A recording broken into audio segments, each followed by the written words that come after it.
22 जनवरी के बाद जाकर के थोड़ा अयोध्या धाम को देखिए, आपको त्रेता युग याद आ जाएगा। अयोध्या का नाम लेने में जिनको संकोच होता था, आज वे भी कहते हैं कि हमें भी निमंत्रण मिलेगा तो हम भी जाएंगे।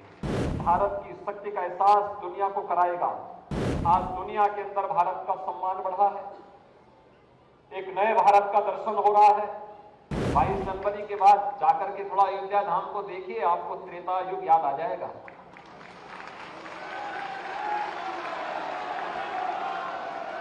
हजारों वर्ष पहले प्रभु राम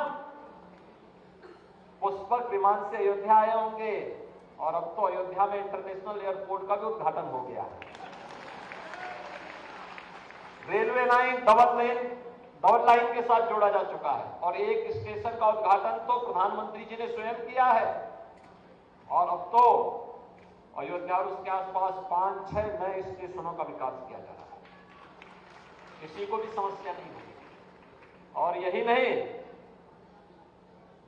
सड़क मार्ग से जोड़ लिया गया, रेल मार्ग से जोड़ लिया गया, वायु मार्ग से भी जोड़ लिया गया, और जल मार्ग से जोड़ने की कार्रवाई भी हमारी प्रारंभ हो गई है।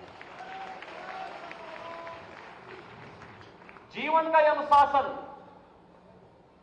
और सैन्य शक्ति का अनुशासन हम सबको आगे बढ़ाने में मदद करेगा। भारत की शक्ति का एहसास दुनिया को कराएगा। एक स्वर में जब 140 करोड़ भारतवासी भारत के आन मान और शान की रक्षा का कार्य अपने हाथों में लेकर के इस अभियान के साथ जुड़ेंगे, कृतज्ञ भाव के साथ, नेशन फर्स्ट के इस भाव के साथ जुड़ेंगे, दुनिया की कोई ताकत आपको झुका नहीं सकती है। कोई झुका नहीं सकती, कोई आपका मार्ग नहीं रोक सकती है। हम सब उस मार्ग के पथिक बने। दायित्व हो सकता है, किसी को कोई दायित्व मिले, किसी को कोई और मिले, लेकिन जहां पर हैं, अगर हम सब मिलकर के कार्य करते हैं तो भाइयों बहनों, कोई कारण नहीं कि आज दुनिया के अंदर भारत का सम्मान बढ़ा है, एक नए भारत का दर्शन हो रहा है। आज देखिए, अयोध्या जाने में जो लोग संकोच करते थे, अयोध्या का नाम लेने में जिनको संकोच होता था, आज वे भी कहते हैं कि हमें भी निमंत्रण मिलेगा तो हम भी जाएंगे। ये परिवर्तन है, यही परिवर्तन है। आप अपनी ताकत का एहसास कराएंगे तो हर व्यक्ति आपके साथ जुड़ेगा। पहला देश,